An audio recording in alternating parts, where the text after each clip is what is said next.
Alto. Hola, qué alto está esto. Bueno,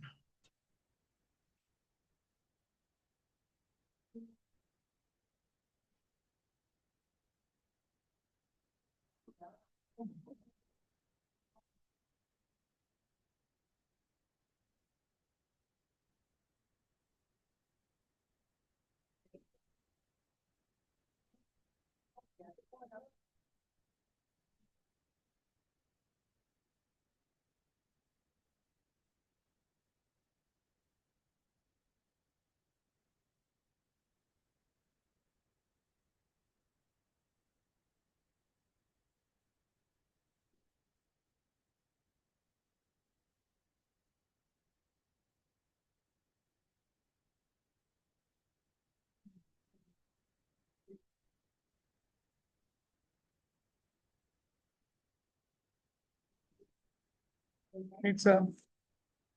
Voy a salir volando. Te puedes imaginar todo. Hola, muy buenos días.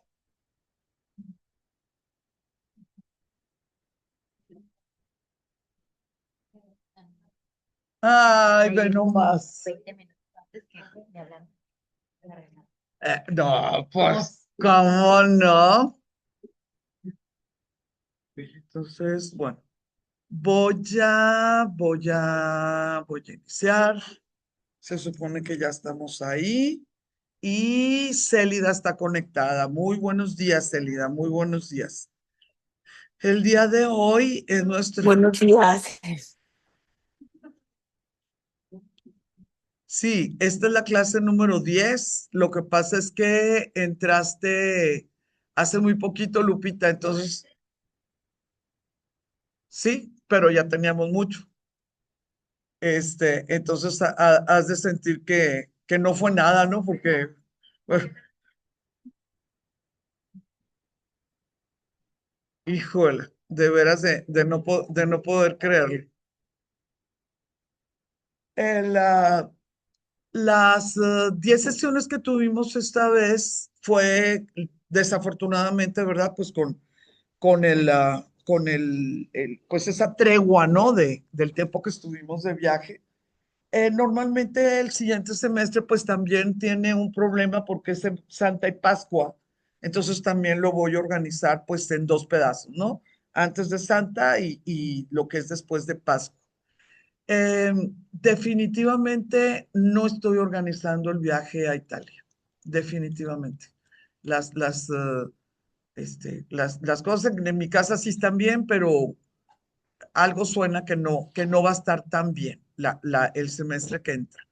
Entonces, vamos a ver qué se nos ocurre. Vamos a ver si nos vamos a alguna parte aquí. En enero podemos platicar alguna parte aquí en el continente americano, donde yo puedo agarrar un avión y regresar a Guadalajara en 2 horas, en 1 hora, en 3 horas, lo que quieras. Pero bueno, eso ya lo veremos en enero. Lo que es el siglo XV, el semestre que entra, sí voy a tener más oportunidad de ver arte, porque pues al final de cuentas el siglo XV es arte. Entonces vamos a tratar de dar historia, arte, y ese arte que sea pues arquitectura, pintura, escultura, etcétera. Pero también tengo que empezar a dar ciencia, porque ya en el siglo XV se inicia el camino de la ciencia. Entonces vamos a tener que estar como, bueno, yo voy a tener que estar equilibrando las cosas que van a ir caminando, como pudiera ser la química, la física, la óptica, por supuesto, eh, mm, el sentido que se le da al estudio, el sentido que se le da a la cartografía, la historia, historia del arte, por supuesto. Entonces, conforme vamos avanzando, pues claro que va a tener que ser un poco más complicado el enfoque, pero ya he visto que a ustedes les gusta esta situación. El día de hoy vamos a ver qué era lo que estaba pasando en Bizancio, porque todo el tiempo estamos hablando del occidente, sí, el occidente que ya sabíamos que nuestra clase se iba a centrar en Europa occidental, pero realmente lo que hizo que nuestro mundo diera un vuelco real, así, pero de veras real, fue lo que pasó en el Oriente, fue la caída de Constantinopla. Entonces vamos a ver el día de hoy un poquito qué es lo que estaba pasando en lo que nosotros le llamamos Imperio Bizantino, en aquel tiempo no se le llamaba este Imperio Bizantino, y vamos a ver cómo el desorden que había en Occidente, pues hizo que cayera también el Oriente. Sí, el Oriente no podía solo. Otra de las cosas que vamos a ver el día de hoy, pues van a ser algunas como definiciones o puntualizaciones, porque en el siglo V nos dicen cayó Roma. Pues sí, pero Roma tenía 200 años de no ser capital, pero nos venden esa idea, nos la enseñan, la ponen en los libros, en las clases, nos las preguntan en los exámenes de secundaria, de prepa, y realmente es como eh, es un dato que causa problemas si lo que quieres es entender el mundo. Y una de las cosas, pues que sí es importante que entendamos, si vamos a ver la caída del Imperio Romano de Oriente, pues es que ese Imperio Romano de Oriente inició en el 330, 150 años antes de que la ciudad de Roma en ruinas pasara a ser propiedad de los bárbaros, ¿sí? Fue capital, inició su camino como capital de lo que nosotros llamamos Imperio Bizantino fue el 11 de mayo del 330, si lo pasamos a calendario gregoriano. Y Roma como ciudad cayó no, en manos de los bárbaros, que pues me da ternura porque de los érulos ni siquiera pasaron a la historia, ni formaron ciudad ni nación, o sea, les tocó invadir o tomar una ciudad en ruinas y eso quedó marcado en todos los libros de historia, pues ahorita ya por 1500 años. Eh, Fue 123 años después de no ser capital. ¿Cómo se llama la última dinastía que gobernó el Imperio Bizantino, el Imperio Romano de Oriente? La casa la vamos a llamar y va a pasar en español y así está en todas partes, Paleólogo, como si fuera un apellido, Paleólogo, no como si fuera un oficio ni una ciencia, ¿sí? Esta dinastía va a estar desde el siglo XII hasta el siglo XV. Hicieron su trabajito. Yo no sé cómo le hacían, pero tenían hijos, hijos, hijos, varones, varones, varones. Entonces, cada vez que algo le sucedía al primogénito, había uno, dos o tres hermanos listos, ¿no? Para levantar la mano. Y otra situación, cuando tenían que viajar por cuestiones diplomáticas o por cuestiones de guerra, podían dejar a un hermano y no a un general en funciones.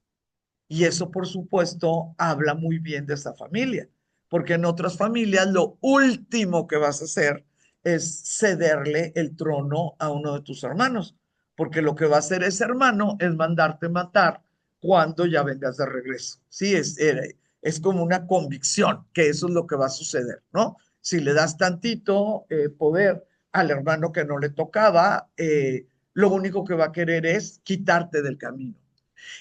Con los paleólogos, pues vemos así cosas a través de los siglos, en diferentes momentos, en necesidades bueno, pues como estaban en la pura frontera, sí tuvieron muchos problemas de defensa, de bueno, defensa con las naciones externas, ¿verdad?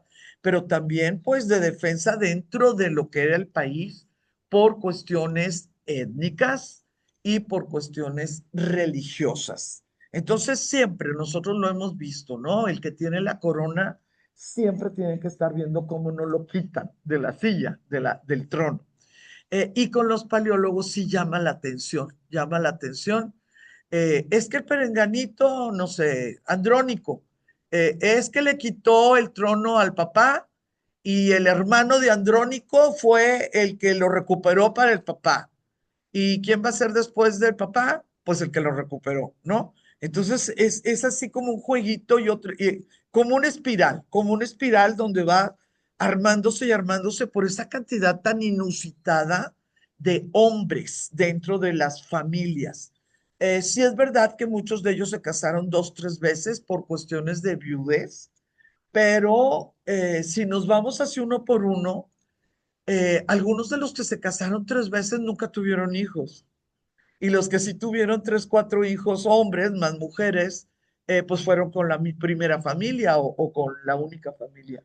Entonces, son suertes que se las envidiaban las casas de Occidente, donde tenían niñas y niñas y niñas, y que obviamente ellos no habían hecho nada, ¿verdad? Para poder definir, pues, de dónde salían esos hombrecitos. Entonces, la casa de Paleólogo fue la última dinastía reinante en el Imperio Romano de Oriente, el que nosotros llamamos bizantino. Tras la Cuarta Cruzada, varios miembros de la familia huyeron a Nicea. Acuérdense, Nicea bien abajito de lo que es ahora Turquía, pero del lado oriental, no de Europa, donde se hicieron con un imperio en el exilio en dicha ciudad. Entonces, lo que hacían estas personas, lo que hizo la familia Paleólogo era casarse muy bien casados, cuidar muy bien su trono, hacer uso de sus relaciones por la abuela, la bisabuela, la madre, la nuera, la cuñada, porque muchas de las mujeres de la familia Paleólogo llegaron de Europa occidental. ¿Sí? Europa occidental. ¿Qué es lo que a nosotros nos debe de saltar? Los orientales, los europeos orientales, practicaban un tipo de religión y los europeos occidentales practicaban otro tipo de religión. El cristianismo católico en el occidente, con toda su jerarquía, con el papa en Roma o donde le cayera, Ferrara, Aviñón, Siena, ya saben que andaban medio atormentados, ¿verdad? Los papas, con muy poco poder eh, a la cabeza del cristianismo católico.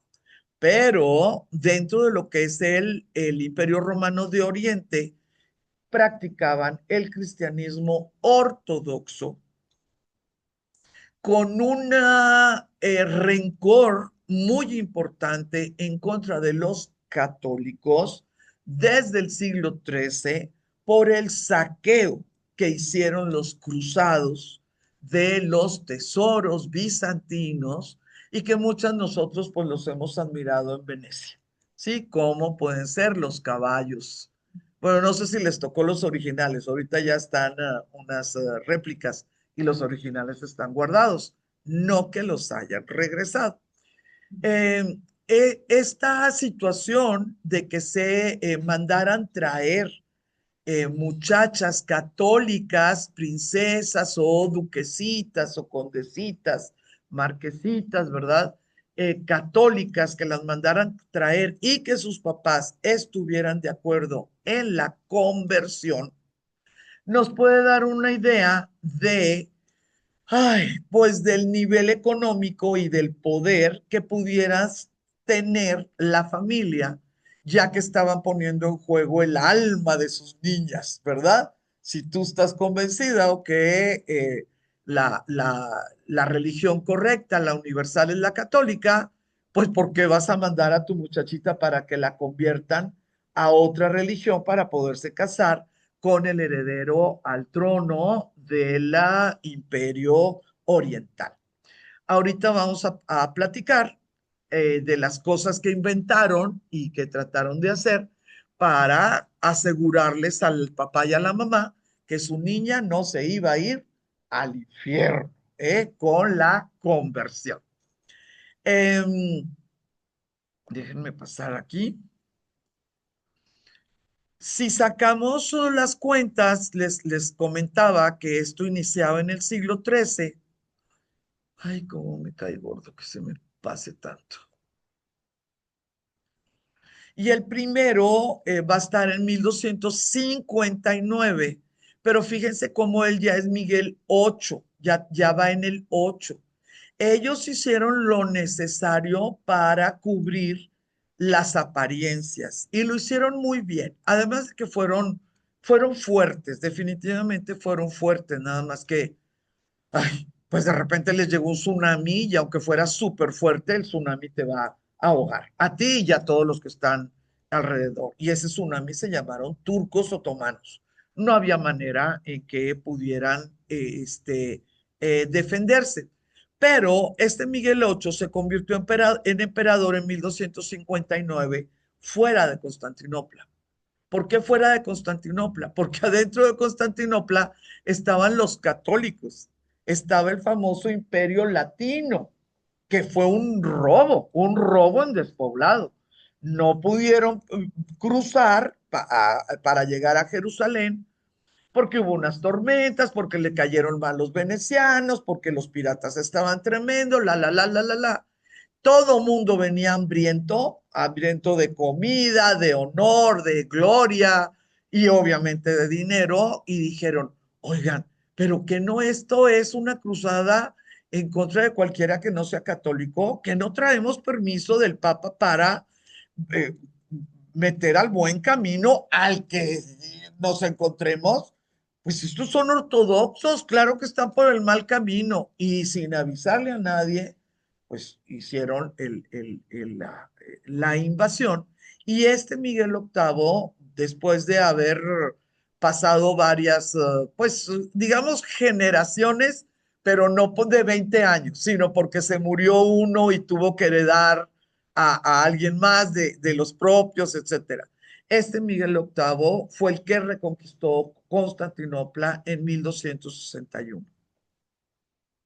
De 1261 a 1453 va a ser una lucha constante,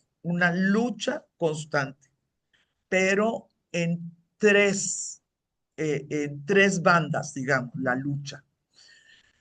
Lo que me da ternura es que hasta los emperadores que vivieron poco o que duraron poco y como emperadores, pero parecía que lo traían en el ADN, estas tres líneas pues, de responsabilidad. ¿Cuáles son estas tres líneas de responsabilidad?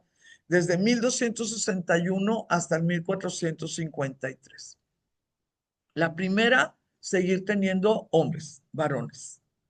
Entonces ahí se le moría la emperatriz y no pasaban ni 2 meses cuando ya estaba otra vez casada.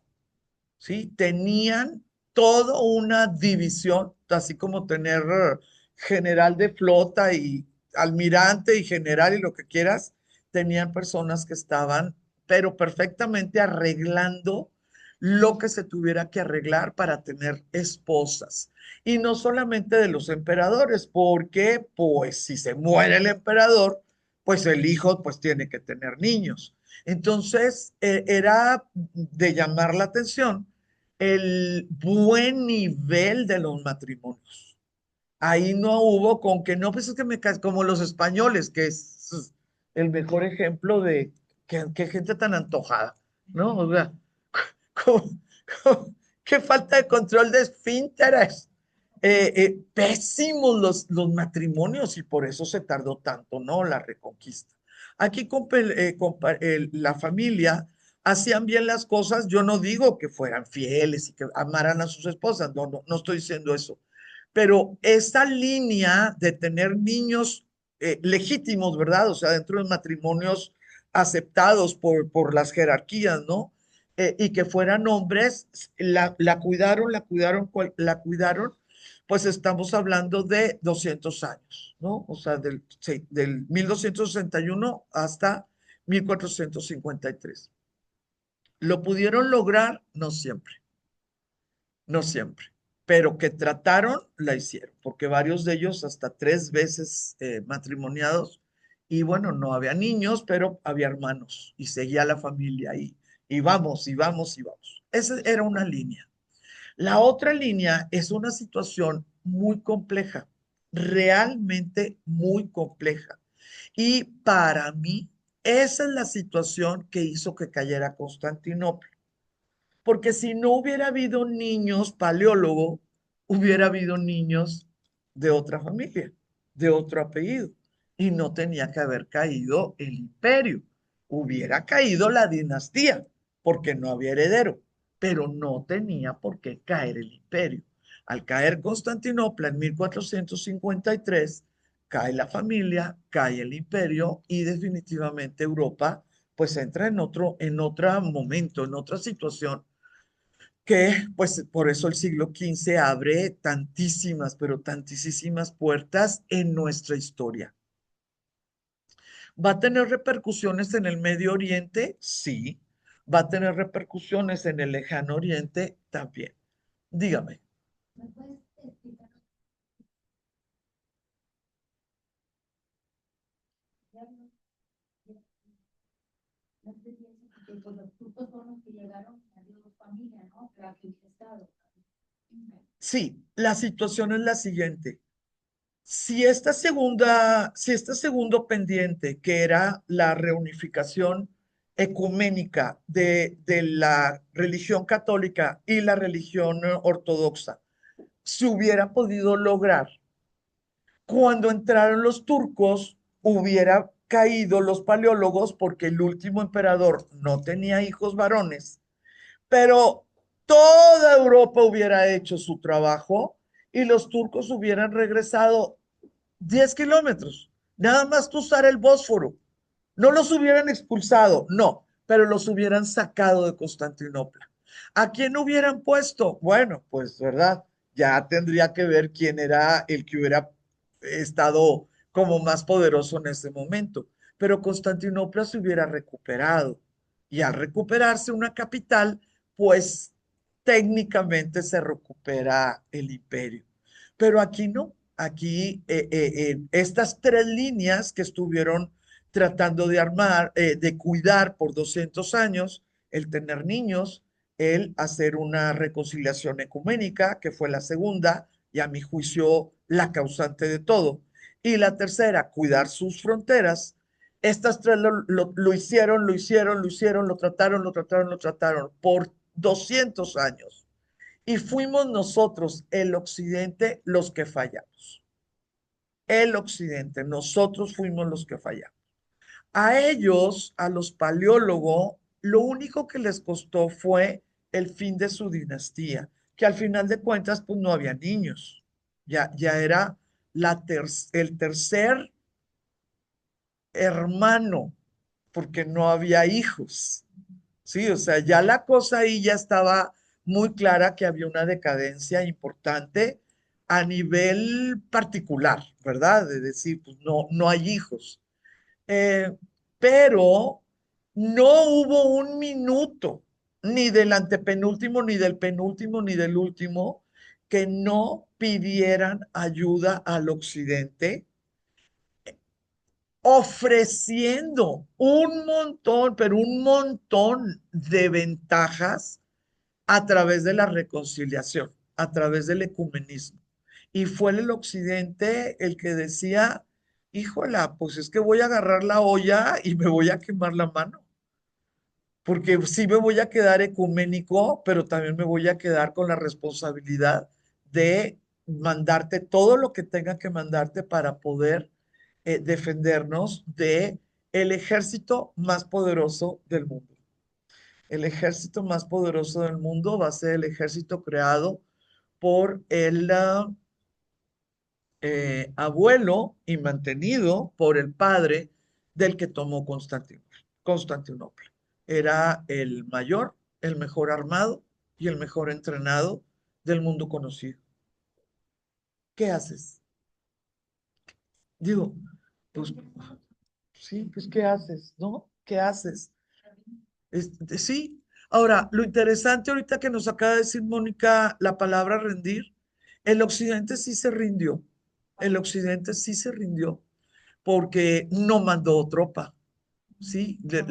¿Mande? No los apoyó. Ellos sí se rindieron. De alguna manera pensaron que se iban a quedar pues con el territorio que hasta ahorita tenían. Y extrañamente, pues sí, así sucedió. La frontera del imperio sí tuvo su límite, vamos a ponerle en Hungría, pero fue una casualidad. Es como les decía yo a mis niños, cuando estábamos así, no sé, que estábamos estacionados o estábamos, no sé, sin hacer nada, viendo hacia afuera, mis niños todavía en el carro, y veíamos cómo las palomas que estaban pegadas, o sea, en el piso, ¿verdad? Algo sentían y nada más caminaban tres pasitos para un lado, ¿no? Y pues no la apachurraban, no esto, no lo otro, y luego se regresaban tres pasitos. Y yo les decía a los niños, esa paloma no tuvo idea que se salvó. Necesito que entiendan que ustedes no son palomas. No pueden nada más estar esta mañana. Ay, a ver si hoy no me pasa nada. Vamos a dar dos pasos para la derecha, a ver si hoy lo malo va a pasar a la izquierda. Y se los decía constantemente. El occidente en este siglo XV no tuvo idea ni cómo se salvó de que los turcos llegaran, o sea, le siguieran como musulmanes hasta reconquistar el norte de España. O sea, lo único que tenían que hacer pues era completar el óvalo. ¿Por qué se les ocurrió que lo podían hacer? Yo creo que ni lo pensaron. Tenían demasiados problemas muy internos, muy agravados, muy enraizados, que les tocó y que se fueron acomodando las cosas, correcto. Pero les recuerdo que lo que sucedió en 1453 se quedó hasta 1913. Claro.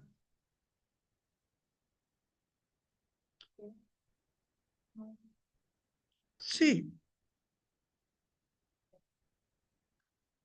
no permitía. La divina providencia les regalaba. Sí, era suerte.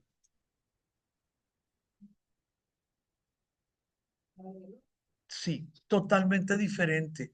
Y ahí les va. Si nosotros nos vamos un poquito más profundo, la idea de que estuvieran teniendo hombres en el otro lado, pues ahora nosotros sabemos que era por cuestión de los hombres del padre, ¿no? El padre es el que define.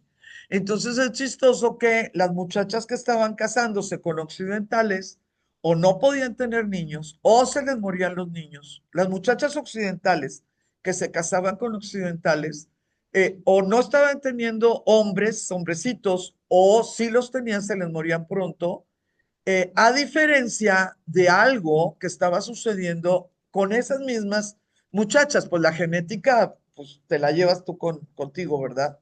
Que sí estaban teniendo hombres y que sí estaban llegando a adultos, porque eso hagan de cuenta que era una como la envidia más importante del universo, el ver una coronación y que estuvieran tres hermanos para un lado y dos sobrinos, y era como, ¿por qué, Dios mío? ¿Qué te hice yo? Sí, o sea, ¿por qué yo no? Y eso habla de algún tipo generalizado de problema de salud en Occidente, que muy seguramente podría ser plomo. Pero allá también. Sí, también en Oriente. Vamos, ustedes me pueden decir, bueno, Blanca, me estás diciendo que trajeron a un occidental con un oriental. Pues sí, pero a lo mejor ese esposo era hijo de una tía con un primo, o sea, ya traía algo, ¿no? y de cualquier manera sí se estaban dando esos niños en las tuberías de barro, esmaltado, esmaltado, como uno gran adelanto de que pudiera haber agua en las esquinas de los barrios, no, no en casa, no en casa, pero en las esquinas de los barrios, tal vez pudiera haber esa situación.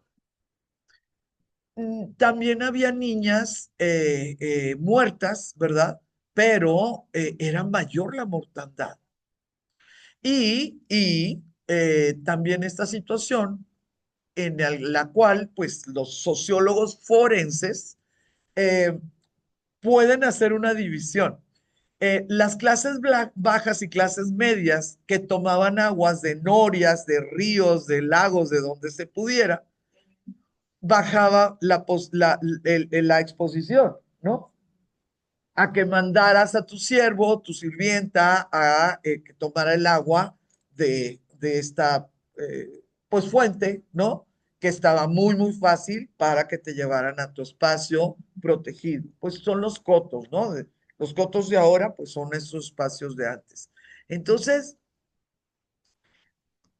sí es que se estudie, lo que pasa es que es muy difícil comprobarse. O sea, sí hay muchos estudios de esto, pero es muy difícil el definir qué tipo de agua tomaba la duquesita de Monferrato, que es una de las últimas que se casaron. Ay, pobres investigadores no lo logran. Mande, Ana. Ellos lo tomaron, ellos venían de hablar latín, no griego, cuando apenas eran comerciantes, digamos, y por alguna razón empezó a firmarse y de latín al pasarse al griego quedó esta palabra, pero estamos hablando del siglo XI, antes de que ellos hubieran tomado algún puesto pues real, ¿no? Político. Pero sí, el nombre sí llama mucho la atención. Por letras nada más. Es como una coincidencia que nosotros lo conozcamos, la palabra. Si yo estuviera dándole clase a una japonesa, lo mismo le daba paleólogo que Borbón, ¿no? Porque no conoce el significado de... Ecuménico es un movimiento, es un concepto que a mí me encanta, donde, bueno, aplicado al cristianismo del mundo, donde es más importante ser hermanos en Cristo que diferentes por fundador o por ritual o por dogmas creados después de la presencia de Cristo. Entonces el ecumenismo pues es una belleza porque cualquier persona que crea en Cristo y en su mensaje son hermanos reales. Exacto.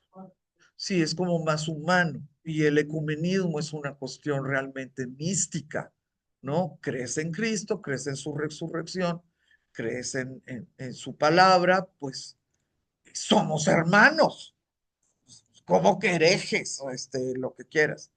Las otras cuestiones son cuestiones de teología, ¿no? De que si la Trinidad, que si no, y que si el Espíritu Santo. A ver, bueno, espérame tantito, pero pues hermanos en Cristo sí somos. ¿Por qué? Porque creemos en Cristo, su pasión, su resurrección y la razón de por qué estuvo aquí, ¿no?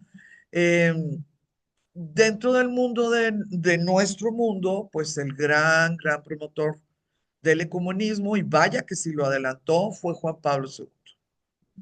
Vaya que si lo adelantó, pues principalmente con Oriente, ¿no? Con la ortodoxia. Em, espérenme. Bueno, porque Marcela preguntó por qué se hubiera acabado. Ok, de las tres líneas que tenían que defender y que lo hicieron desde 1261 hasta 1453. Que hubiera hombres para heredar la corona, la reconciliación entre la Iglesia católica y la Iglesia ortodoxa y, por supuesto, la preservación de sus fronteras. La preservación de sus fronteras implicaba casi cualquiera que fuera pasando y respirando, ¿eh? O sea, era impresionante.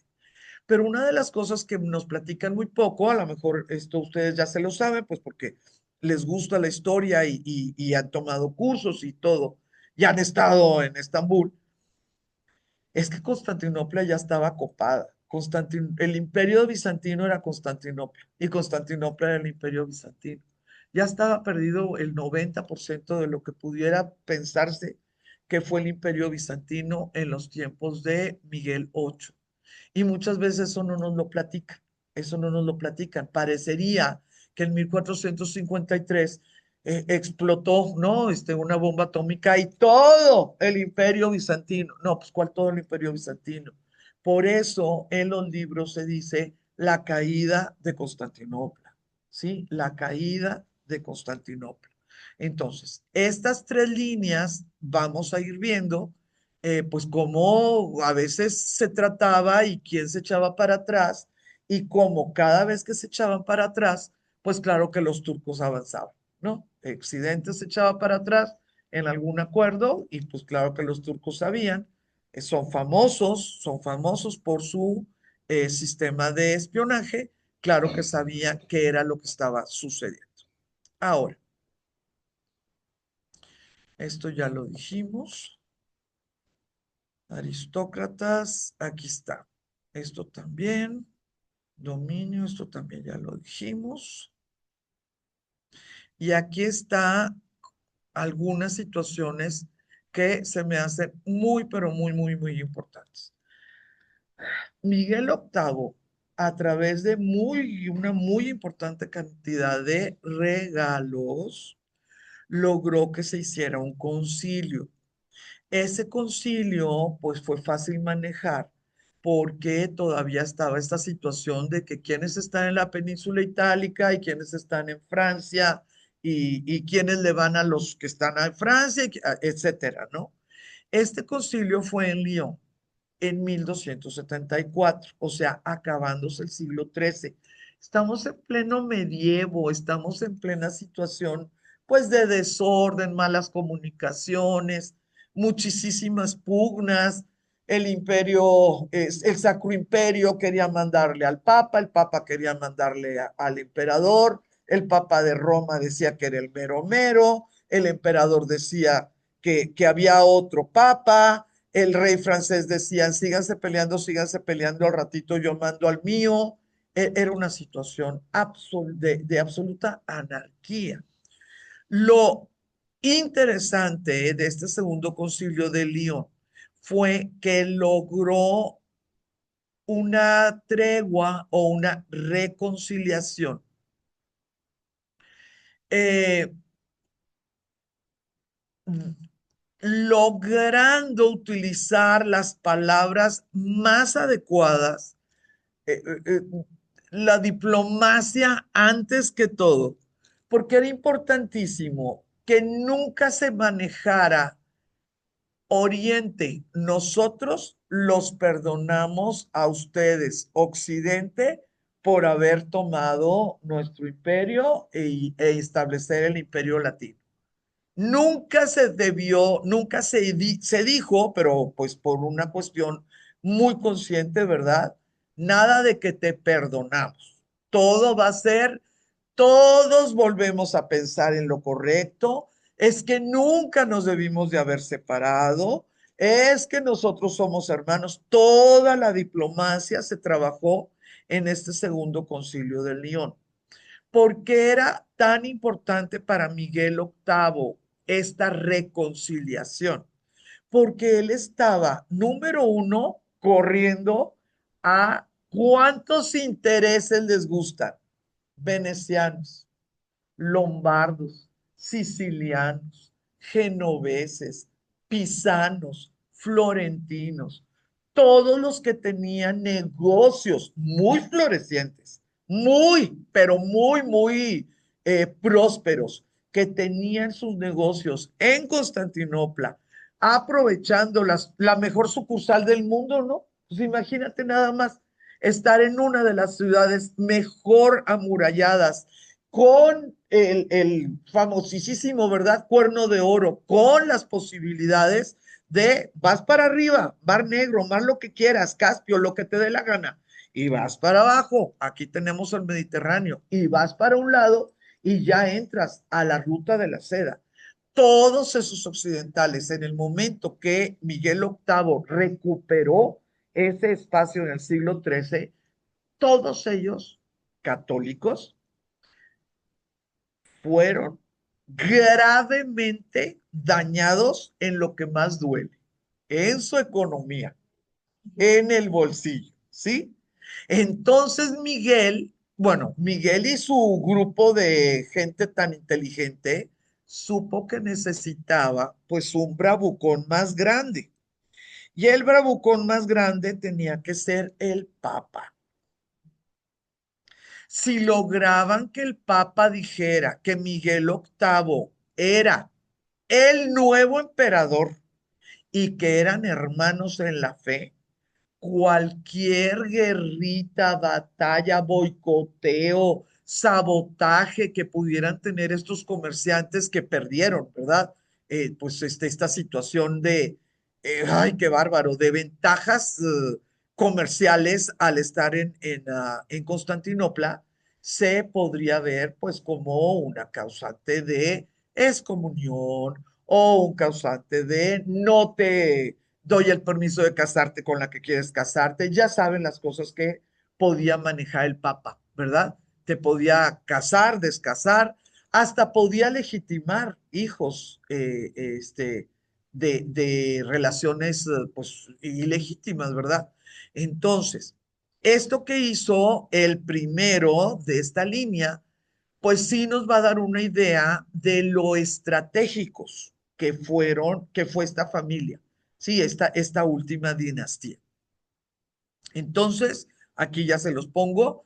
eh, lo que se logró fue que legitimara, pues obviamente el concilio, y eso quiere decir, pues los papas, ¿verdad? Tanto a él y a sus sucesores como gobernantes de Constantinopla, y al decir un concilio, al tenerlo como bula, como una cuestión papal, pues claro que también ante los ojos de Occidente. Eh, ¿Con qué se encontraron? ¿Con qué se encontró Miguel? Pues a él no le importaba. A mí denme Constantinopla y yo ya veré cómo la arreglo. ¿Con qué se encontró? La situación de la capital era una sombra de su antigua gloria. La ciudad nunca se recuperó realmente del saqueo perpetrado por los cruzados en 1204. Estamos hablando de 70 años después de saqueos, cuando llega la dinastía. Y todo el 1300, todo el 1300, van a tratar de remozarla, pero cada vez que trataban de remozar, les llegaba alguien a las murallas. Y ese remozamiento pues tenía que quedarse pendiente. En las últimas décadas del siglo XIV, o sea, en 1380, 1390, a tal grado va a estar la situación que para poder asegurarte de que no se fueran, que si caía Constantinopla no iban a pasar a cuchillo a todos los hombres, ¿no? De la dinastía, empezaron a mandar a finales del siglo XIV, ya para abrir nuestro siglo, que es el XV, empezaron a mandarlos, oye, ¿sabes qué? Tú vas a ser el señor de tal ciudad y te vas para allá y allá haces tu palacio y allá te llevas tu corte, te vamos a mandar dinero y patriarca y todo lo habido y por haber, y hacen las cosas bien bonitas. Y tú te me vas a ir para el otro lado, haces tu palacio y haz lo que quieras, que si te gustan las bibliotecas, hazla, que si te gustan los jardines, entonces, dineros que podían haberse utilizado para el remozamiento de Constantinopla, estas personas, al cuidar una de los tres problemas que siempre tenían que estar al pendiente, hicieron cortes con los hijos, depende del momento, ¿verdad? Con los hijos menores o con los hermanos menores o con los sobrinos menores, para que si caía Constantinopla, pues tú mandaras un mensaje y ese que estaba a salvo arrancara. Dependiendo del momento, arrancaba con los otros cristianos, que son los rusos, ¿verdad? O con los otros cristianos que eran los católicos, pero no lo iban a pasar a cuchillo si caía Constantinopla. Esos eran los pensamientos de estos siglo XIII y siglo XIV de esta dinastía.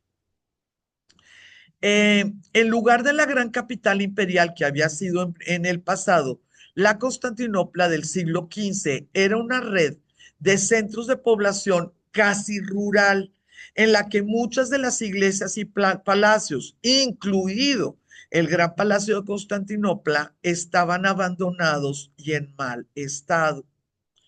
Más de un siglo después, me voy a saltar un siglo porque eso ya lo vimos en el otro curso. Nada más quería recordarles, pues, cómo llegó Constantinopla otra vez a dinastías orientales. Vámonos, por favor, con Manuel. Este Manuel, ustedes pueden ver que él ya cruza al siglo XV, que es nuestro tema, ¿verdad? Él nace en 1350 y fallece hasta 1425. Este hombre hizo, qué bárbaro, hizo muchísimas cosas siendo todavía príncipe.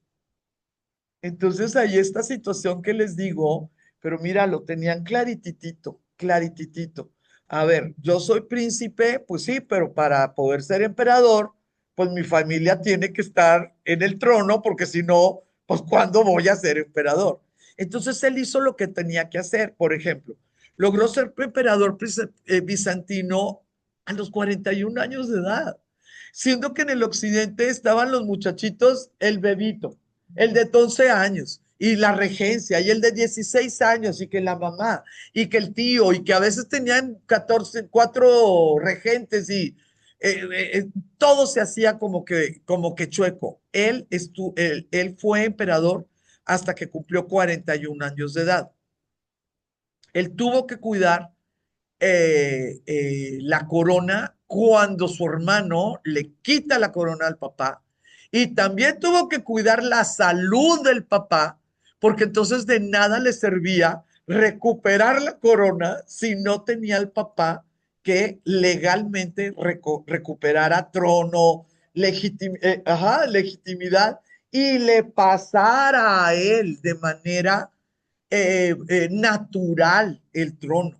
¿Por qué era importante lo de la manera natural? Porque en los tiempos que les estoy hablando de Juan, de Manuel, de Andrónico, ay, ay, ay, nosotros los mexicanos, igual que los bizantinos, o al revés, los bizantinos igual que los mexicanos, no entendemos que si existe disidencia, si existe desunión dentro de lo que es la nación, ni siquiera se van a tardar los poderes externos para que caigan las murallas. Ni siquiera se van a, aunque tengas ejército.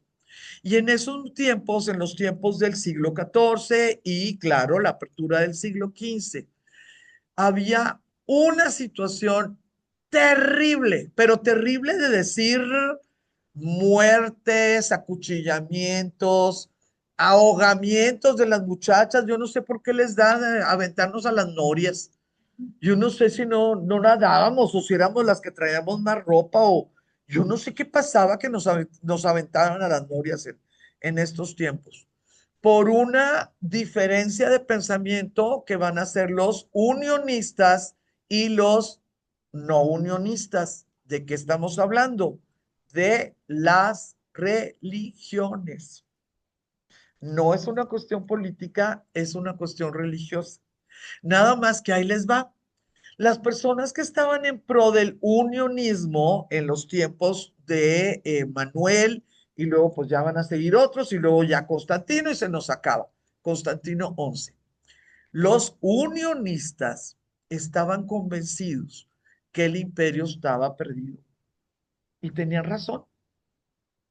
Ellos estaban convencidos que pues no había caído Constantinopla, pero el imperio estaba perdido. Nada más que los no unionistas, sabiendo que el imperio estaba perdido, no estaban de acuerdo en que se cediera el imperio a los católicos con tal de no perderlo en mano de los musulmanes. ¿Sí me explicó? Los no unionistas todavía consideraban que podían arreglar las cosas vía política, vía diplomática. Te pago tal, mándame tus mercenarios. Te quito impuestos de aduana, mándame tus barcos. Te prometo tal territorio de tal aduana, mándame tu ejército. ¿Cómo se hace normalmente cuando no se involucra un pensamiento religioso? Entonces, cuando tú te pones a ver a los unionistas y a los no unionistas, es muy fácil opinar, es muy fácil decir, qué bárbaro, pues yo lo que hubiera hecho es unionismo y que nos manden todos los ejércitos y pues a ver, después nos arreglamos. No, muchachas, acuérdense por favor que la Constantinopla o el imperio que ellos están tratando de salvar, todavía lo podemos clasificar como en la ruina por culpa de los saqueos católicos. Entonces, los unionistas, pues se les olvidó. ¿Mande? Sí, sí.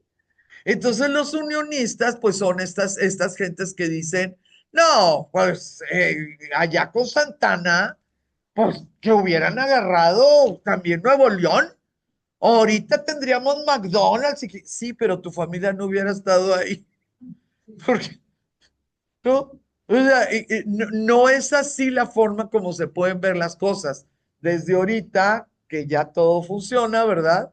A algo en el momento específico que las cosas no funcionaban y que todos estaban en una rapiña, pero espantosa. Considero que la desesperación con la que Manuel, este Manuel, el que les estoy diciendo ahorita, y los que le siguieron, que fueron hijos de él, Manuel II, la desesperación con la que trabajaron y se hundieron cada vez más en esa desesperación, los hizo, bueno, pues, aquí en México le podemos decir en español, dar palos de ciego, ¿sí? Palos de ciego. Le pidieron ayuda al que se dejara y ese tipo de situaciones no se hace. Cualquier gobierno a través de la historia que lo haga termina derrocado. ¿Sí? No, no hay manera. Los árabes le pidieron ayuda a los turcos y los siguientes pues fueron los turcos. Los romanos le pidieron ayuda a los bárbaros y los siguientes pues fueron los bárbaros. Los que sé que le pidieron ayuda a los visigodos y los siguientes pues fueron los visigodos. Y así nos quedamos, ¿no? Nosotros le pedimos ayuda a Morena y tenemos a Morena, ¿sí? Entonces, las opciones por las cuales por las cuales se aceleró el proceso de la caída de Constantinopla, es que al tratar de cuidar uno de los tres mandatos, si eras buen emperador o buen paleólogo, no descuidabas los otros dos. Pero si no eras una gran estratega o si ya estabas en el fondo y creías que después podías arreglar las cosas, cuidabas uno de los tres mandatos o dos de los tres mandatos, descuidando el que faltaba. Manuel, al no no poder imaginar que se desarreglara el orden de esta situación, le pidió ayuda a los turcos para poder poner en orden a su hermano Andrónico. Entonces, estos turcos dijeron, ok, no hay problema, no hay problema, ahorita ando bastante ocupado porque allá del otro lado hay un tal Tamerlán. Imagínense nada más, es como si nosotros dijéramos, ay, espérame tantito, es que está a punto, no, no te puedo atender porque está a punto de temblar como en el ochenta y tantos. Al ratito te hablo. No, no, no le vas a hablar a esa persona, o sea, el terremoto va a ser lo que sucedió en los ochentas. Este hombre creyó que mientras hubiera dinero para los tributos, los turcos iban a mantener su comportamiento. ¿Cuál era el comportamiento? Nizza me dice que no y tiene toda la razón. ¿Cuál era el comportamiento de los turcos? Me das dinero, te dejo en paz, me cuestas más cuidarte que cobrarte. Entonces vuelvo dentro de un año. Me pagas tu tributo y con tu tributo yo sí conquisto espacios que me traen realmente algo. Pudieran ser esclavos, pudieran ser estas, ¿cómo se llama? Zonas comerciales, pudieran ser lo que ustedes quieran. Esos tributos, ellos, los turcos ya se manejaban por sultanes. Esos tributos eran trabajados por los Desi se llamaba, por los, vamos a llamarle virreyes, vamos a llamarle virreyes, bisultanes, ¿no? Virreyes, no por el sultán. Uno de los errores, cuando ustedes den una mordida, muchachas, pues tienen que cubrir todo, ¿eh? Tienen que cubrir todo. Sí, no dejes rastros y que de veras llegue a donde tiene que llegar. No, no, no puedes estar así. Manuel, pues tuvo muchos problemas desde 1391 hasta 1422, 3 años antes de su muerte, él quedó paralítico.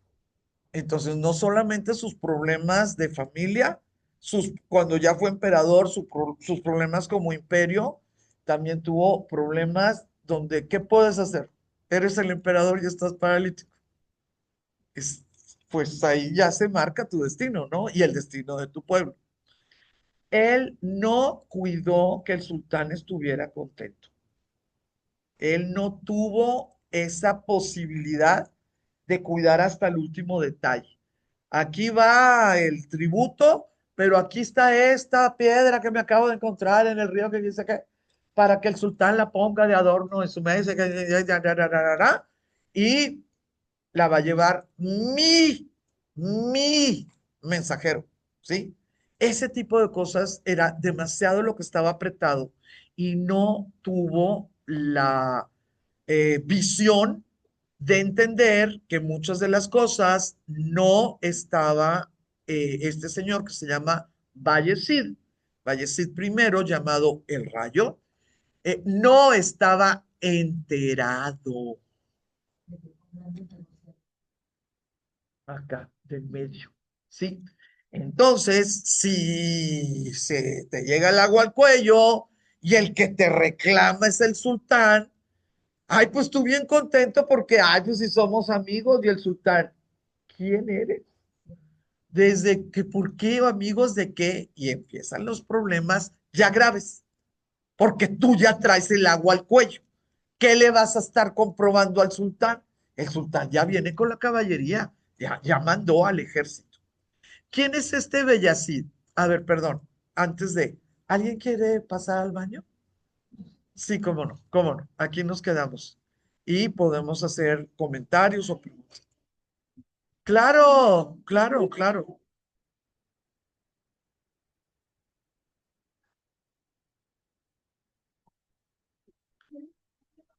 No me vengo bien, bien caliente, porque Sí, y ya teníamos varias que no lo dejaban prendido, ¿verdad? porque vi que no estaba temblando.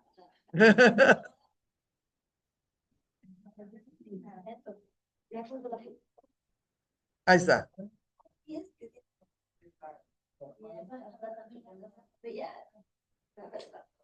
No, ya se apagó, quedó fresquito, pero ya sí.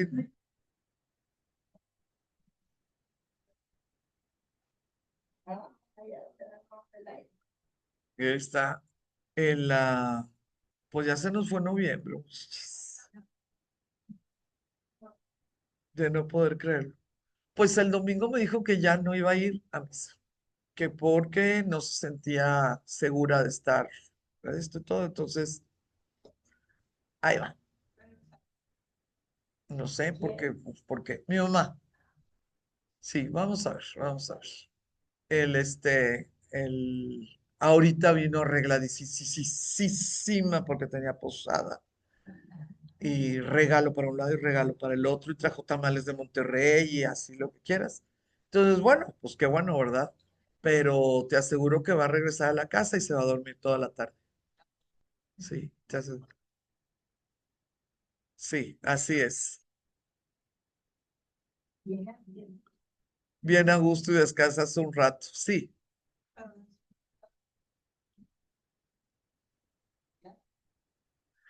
en cosas chistosas, en cosas chistosas todavía nada tremebundo, pero pues sí, sí. Pues cumple 93, pues como que se duerma su siesta, ¿no? Pues sí. No, sí, arregladísima viene. Lo chistoso es que nos vimos hasta que ya en el primer piso, no nos habíamos visto en la mañana y venimos vestidas iguales, pero bueno, al revés, pero vestidas iguales. Ay, no tienen idea la cantidad de novios que ha tenido mi mamá, pero es bien chistoso, no deja mono con cabeza, mi mamá. Entonces, ya estamos. Le seguimos, muy bien. ¿Quién es este Bayezid? Mire, este Bayezid fue un sultán otomano que cerró el siglo XIV. O sea, sí falleció en el 402, pero bueno, no le toca el siglo XV. Sin duda fue uno de los primeros sultanes que hizo grande el Imperio Otomano, gracias a que logró formar uno de los ejércitos más grandes y mejor entrenado de su tiempo, en su tiempo. ¿A qué le llamamos entrenado? Es una cosa muy interesante, muchachas, porque los turcos apenas tenían 100 años de haber salido de lo que son las montañas de lo que ahora le podemos llamar el Turquestán, el Afganistán, así los tanes, ¿no?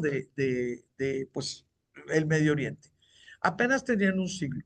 Y todavía seguían siendo guerreros. No se les había olvidado sus orígenes, porque luego se nos olvida, ¿no? Hasta usar guaraches. Rapidito, rapidito. Eso yo ni sé cómo se llaman esas cosas.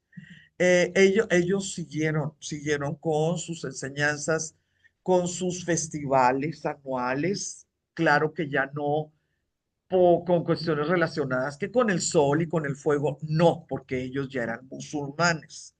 Y dentro de su islamismo, ellos cumplían con este fenómeno que las personas recién convertidas a una religión son mejores de voz, llevan mejor, ¿no? La religión que los que ya tienen muchas generaciones en esto, que fue lo que pasó claramente entre árabes y turcos. En el siglo XIV todavía se cumplía bastante este tipo de situaciones. Entonces, ¿qué tenemos?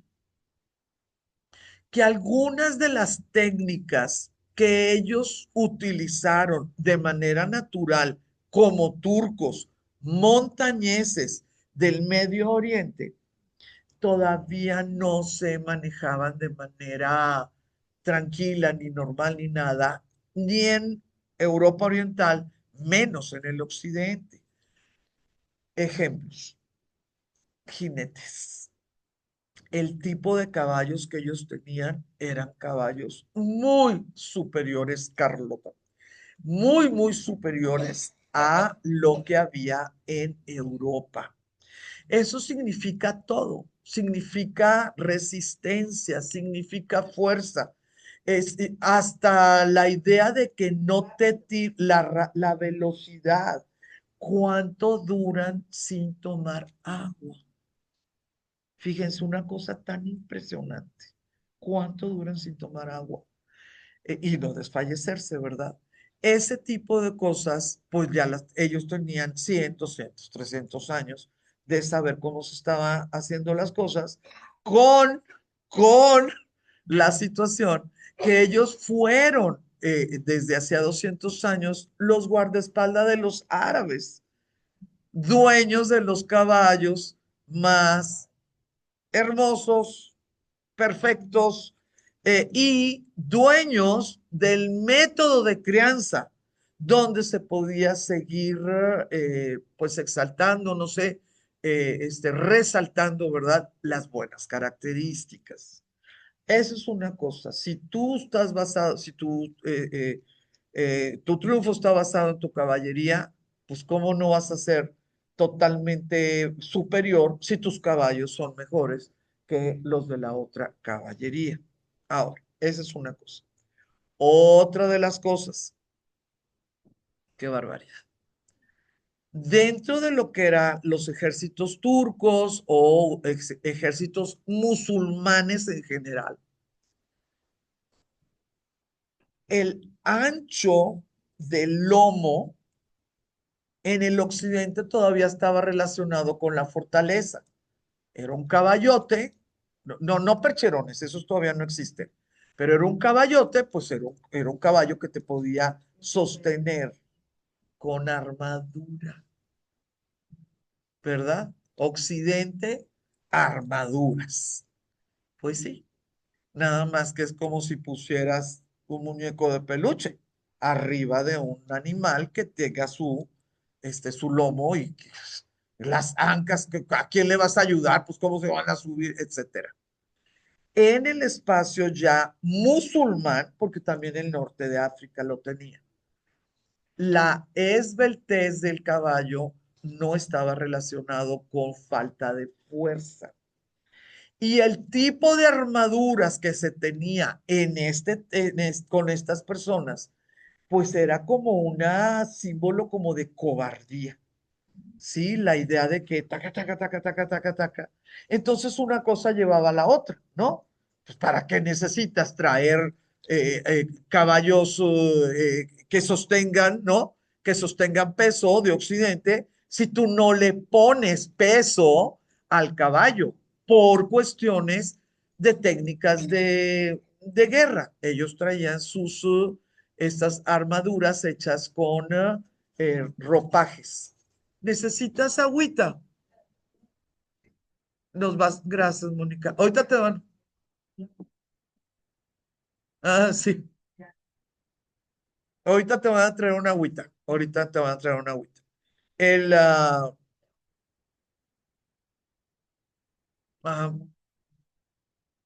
sí, pues ahorita ya gracias a Verónica ya nos vamos a apaciguar en ese departamento.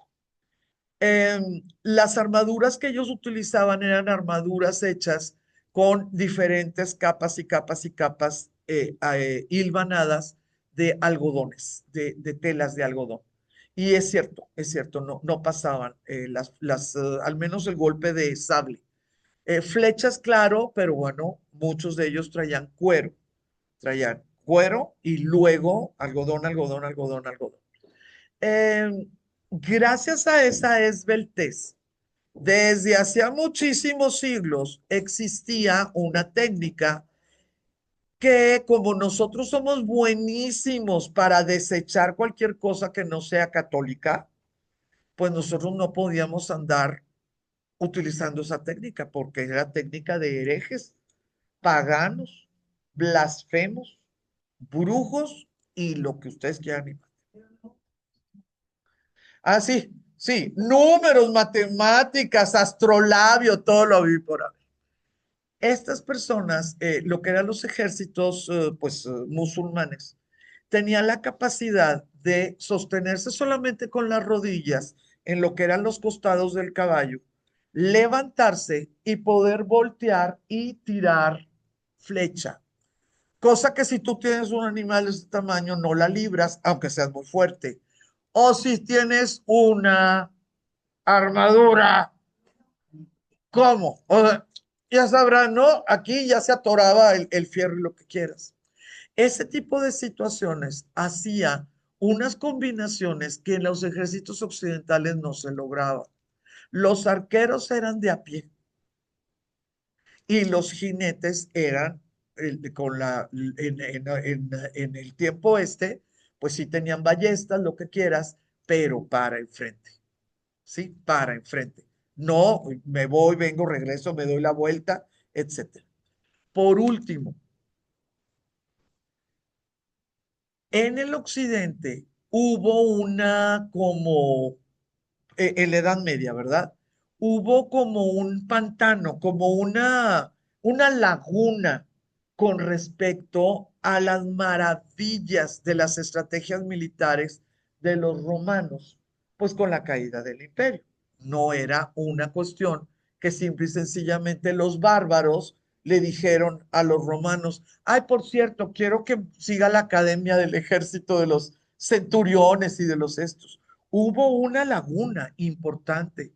Las cosas espectaculares que se podían haber sabido, pues es el Imperio Romano, ¿verdad? No se perpetuaron metódicamente. Sí, sí, sí se sabía, ¿verdad? Pero no como un método. Estos musulmanes tenían entrenamientos, realmente entrenamientos obligatorios.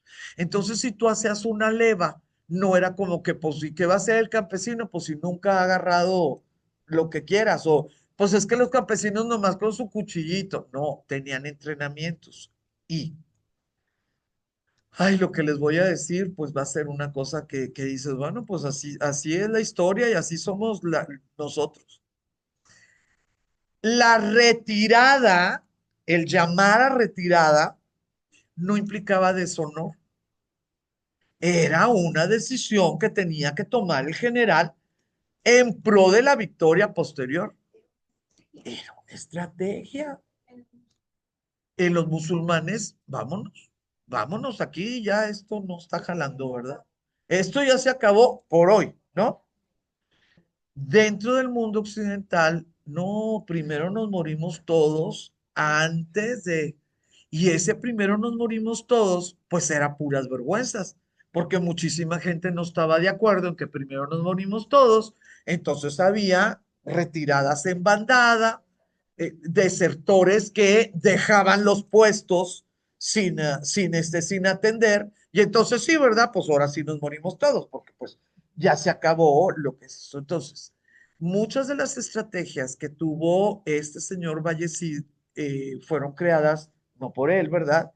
Sino por una disonancia o por una, no sé cómo llamarles, de simplemente cosas que nosotros como occidentales podíamos hacer.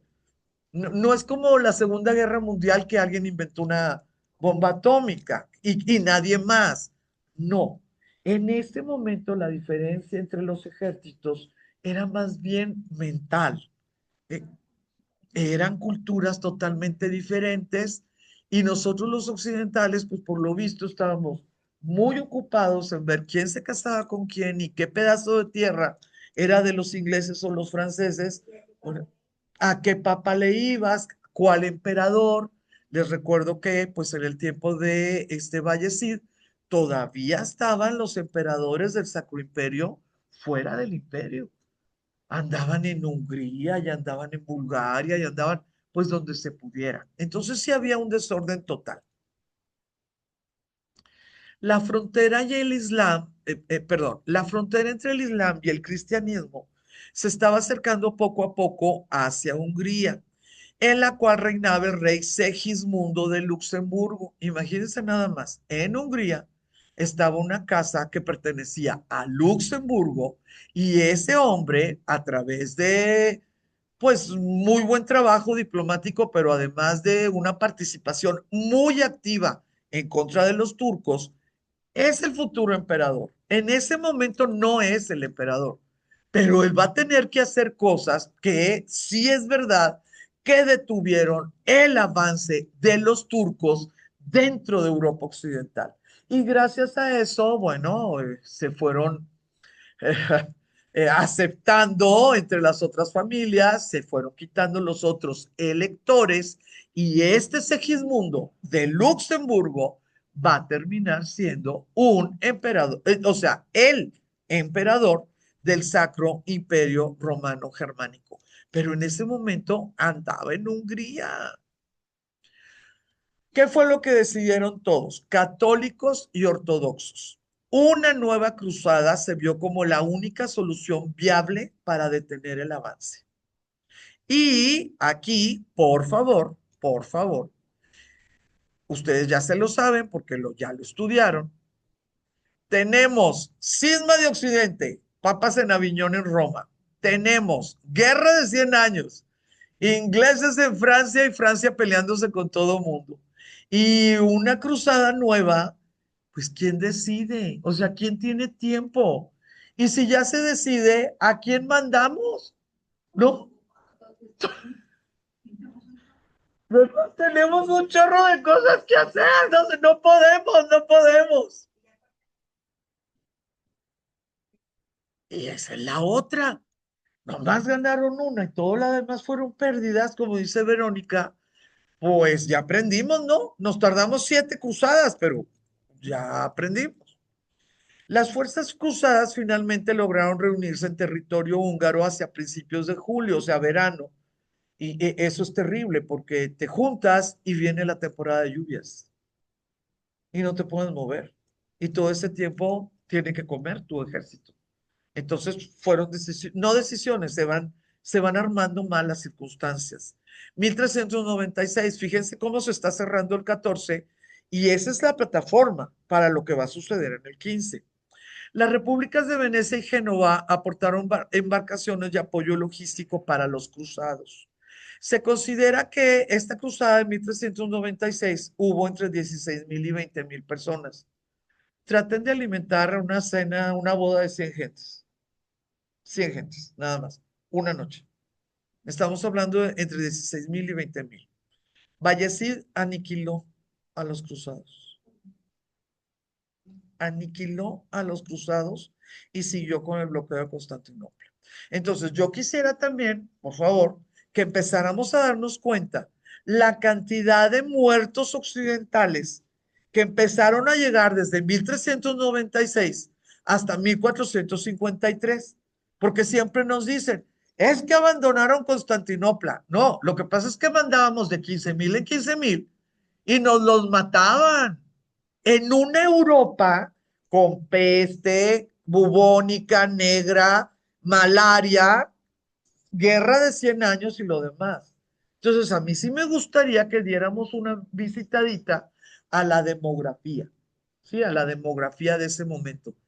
¿Querías comentar algo? Ah, perdón, pensé que ibas a decir. Ahora, cosas rarísimas. Digo, rarísimas para mí. Aunque suene increíble, fue un contingente enviado por la corona francesa la que llevó víveres a la capital en ese cierre de cambio de siglo. Trató de recuperar posiciones de manos de los turcos sin lograrlo, y en la desesperación, Manuel viajó a Europa para convocar a otra cruzada. Estuvo 2 años sin emperador, Constantinopla, porque Manuel, que era la mano fuerte, aunque estuviera Juan, su papá y lo que quieras, Manuel era el mero mero. 2 años, él estuvo en Milán, él estuvo en Roma, estuvo en Venecia, por supuesto, tratando de convencerlos que no era que cayera su imperio, que lo que estaba sucediendo era que iba a que estar la puerta abierta, ¿no? Si caía Constantinopla, la puerta ya se quedaba sin candado para lo que era Europa Occidental. ¿Qué fue lo que le dio medio siglo de vida extra a Constantinopla? Constantinopla tenía que haber caído en 1402, cuando Bayezid muere, por unas tonterías que sucedieron diplomáticas. pero tonterías. ¿Qué sucedió en 1402? Ahí debía de haber caído.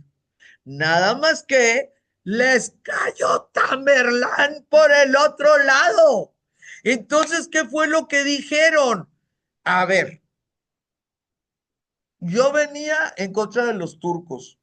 Tú, mi querido Juanito, papá de Manuelito, que no conozco porque anda en Roma, me dices que me pagas a mí lo que le estabas pagando al turco por fregármelo, pues si yo venía a eso, bueno, ¿no? ¿Verdad? El trato me gusta.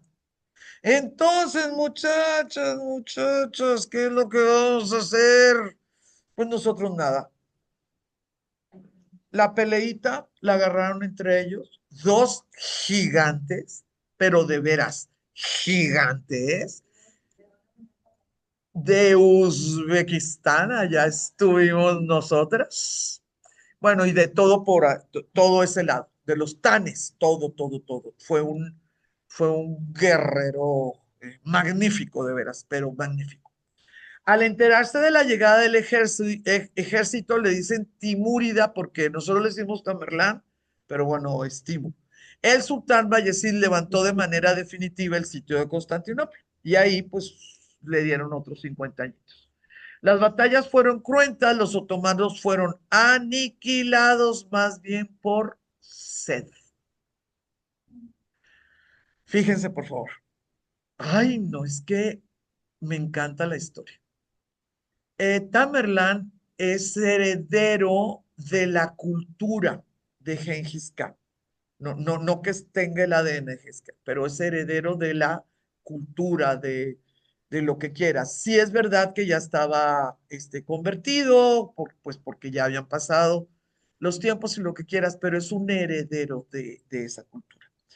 Y algo que a mí se me hace terrible es que pocas veces nos relacionan la pobreza del Medio Oriente con la destrucción que hicieron la primera generación de Gengis Khan, un siglo antes, cuando tuvieron que correr hasta Mongolia porque se les había muerto el papá y necesitaban reclamar el trono, y eran 30 y tantos hijos, ¿no? Ya saben, porque eran lo que hicieron estas personas en el siglo XII, siglo XIII, fue destruir a su paso la vía, no, la red de canales que habían inventado los sumerios, los acadios, que habían mantenido los asirios, que habían perfeccionado los persas. Y que gracias a esa red de canales, el Medio Oriente tiene agua. El Medio Oriente no tiene por qué tener agua. Tendría dos, tres ríos, sube, baja, pero fuera de esos pedazos no tendría por qué haber agua. Eso lo hicieron estos herederos primera generación del Gengis Khan que llegó hasta Viena y estos que iban de regreso. Ellos destruyeron esa red que tenía 4000 años de existir y de darle agua a pueblos y pueblos y pueblos y pueblos. Fíjense que Timur, Tamerlán, lo que hizo, ya que sabía que estaba peleando en contra del mejor ejército, con la mejor caballería, con los mejores caballos, fue que rompió los recién hechas redes de agua. Entonces, más que hambre, pasaron sed. Y qué cosa, ¿verdad? Y fue una cosa, pero tremenda. ¿Cómo murió Vallecid? Pues fíjense que es tremendo. Estaba totalmente, bueno, ya estaba perdida la batalla. Todo mundo sabe que tienen que sacar a los generales y a los nobles, ¿no? No es cobardía, es así como las hormigas, como las abejas, se tiene que hacer eso. Y en la salida, el caballo del sultán cayó muerto por la falta de agua en la exhaustación y ya él en el piso, pues que claro que lo arrestaron, no, no sé cómo se dice, lo hicieron prisionero, también cayó uno de sus hijos. La historia de los dos lados dice que le dieron trato de sultán, de los dos lados. Pero muy probablemente se hizo daño en la caída y murió prisionero. Eso es una cosa tremenda, realmente tremenda.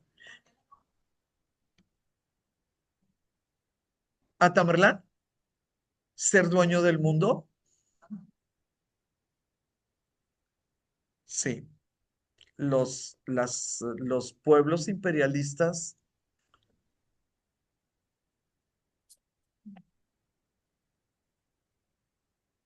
en un 2 por 3, en un 2 por 3. ¿Por qué no somos parte de ese imperio? Por lo mismo y por lo de siempre. Tuvo problemas en la otra frontera y tuvo que regresarse y solamente llegó a la frontera con el imperio turco. Ese imperio turco, bueno, voy a leer esto y lo voy a quitar. Murió antes de cumplir los 50 años, dejando muchos de sus proyectos inconclusos, aunque los territorios del imperio ya eran muy extensos. Voy a quitar las letras y les voy a dejar solamente este mapa. Miren, muchachas, cuando nosotros pensamos en Constantinopla, hay que pensar en esta cosita amarilla pequeñita de color pajita, ¿sí? Color pajita. Aquí ustedes pueden ver. Esto que estamos viendo, todo esto que estamos viendo, es por etapas, sí, es por etapas. Pero fíjense que Constantinopla estaba muerta antes de que cayera, ¿sí? Ya ellos ya eran dueños de Grecia, de Bulgaria, de Rumania, de Macedonia, ya eran dueños de todo eso. Los turcos ya eran gobernantes musulmanes. ¿Y por qué cayeron? Porque muchos de ellos, al ser ortodoxos, al pedirle ayuda a los ejércitos católicos les ponían condiciones tremebundas y por cuestiones de religión no estaban dispuestos a decir que sí y cayeron. Entonces, cuando nos platican de los turcos, es nosotras. ¿Fui yo? ¿Qué fui? Ah, ah, ay, qué susto me pegué. Eh, bueno, ay, Dios mío, ay, Dios mío de mi vida. Bueno, aquí tenemos, a ver, varias. Tenemos a Lupi. Mira, alguien se fue, alguien se salió. Yo creo que nomás ha de haber dicho micrófono y yo creo que cerró todo. Bueno, ahorita vemos. Entonces, cuando nosotros decimos turcos, cuando decimos Constantinopla, eh, no debemos de tener como primer pensamiento musulmanes contra cristianos. Nuestro primer pensamiento, ya que estamos tomando la clase, ¿verdad? Es católicos contra ortodoxos. Los turcos lo que hicieron fue comerse a cucharadas el cristianismo ortodoxo. Ya fue tan grande su imperio y fue tan riquísimo que tuvieron que, bueno, no tuvieron, pero sí bajaron su nivel de ataque y los occidentales se pusieron las pilas. Y ahí es donde empieza nuestro renacimiento, nuestra creación de fronteras, nuestra estabilización de dinastías, de países. Ya vamos a saber cuál es Francia, ya vamos a saber cuál es España, ya vamos a saber qué significa ser Portugal, etcétera. Ya no puede ser todos contra todos, porque el gran enemigo turco musulmán lo van a tener a la puerta. Realmente a la puerta. Vean por el amor de Dios dónde está ¿cómo se llama? La botita, ¿no? El tacón, la punta de la botita. Entonces, ya se nos muere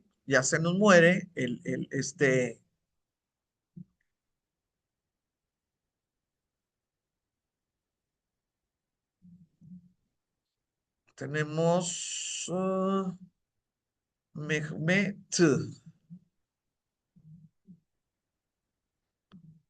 Ok. Eh, los tratados de paz que se tuvieron que hacer, sí se movieron rápido, los paleólogos, sí se movieron rápido y vieron cómo leí, quién era, porque empezó la matazón de los hijos, pues por las del harem, ¿no? Había un montón de muchachitos. Empezó, qué cosa tan tremenda, la matazón de los posibles herederos. Y se definió que este Mehmet, pues era el que de seguro llegaba y se hizo un acuerdo. Se nos muere este Mehmet y va a haber una situación tremenda. En una batalla, meses después de la muerte de Mehmet, no crean que les mandaban telegrama de que se nos murió el sultán.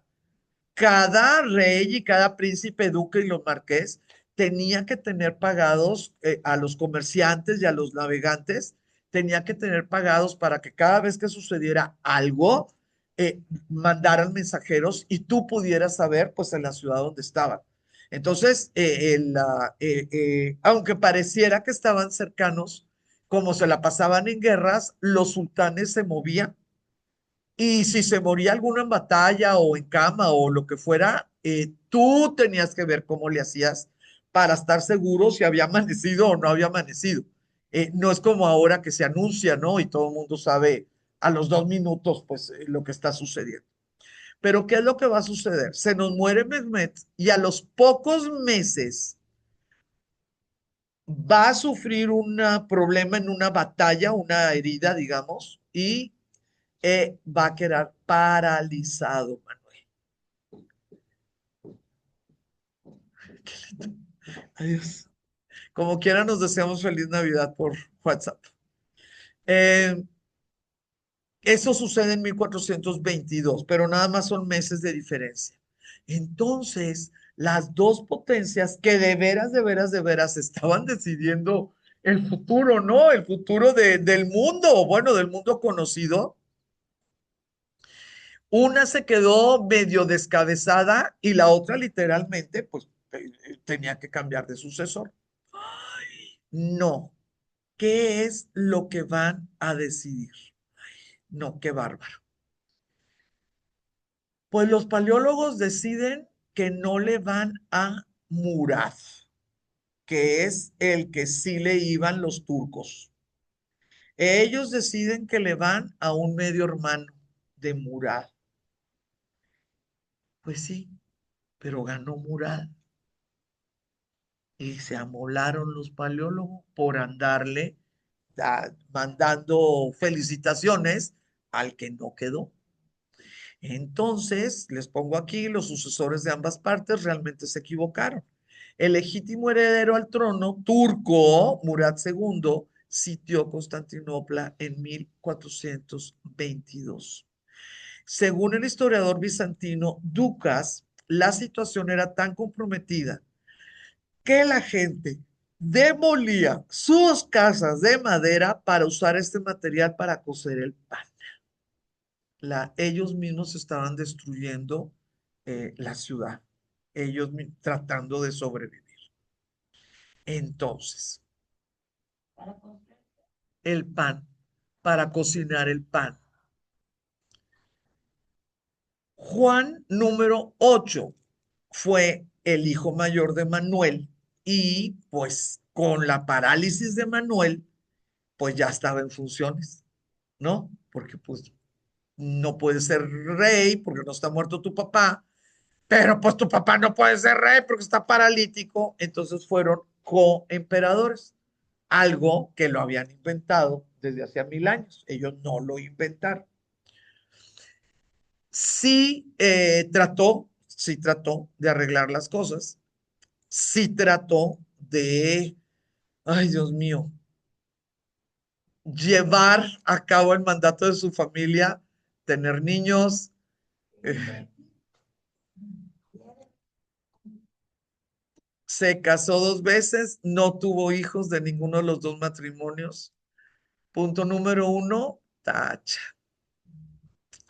Punto número dos, las cuestiones de la religión. Visitó al Papa en 1438 y aceptó la unión de las iglesias griegas y romanas. ¿Qué es lo que va a suceder? Ay, ay, ay, ay.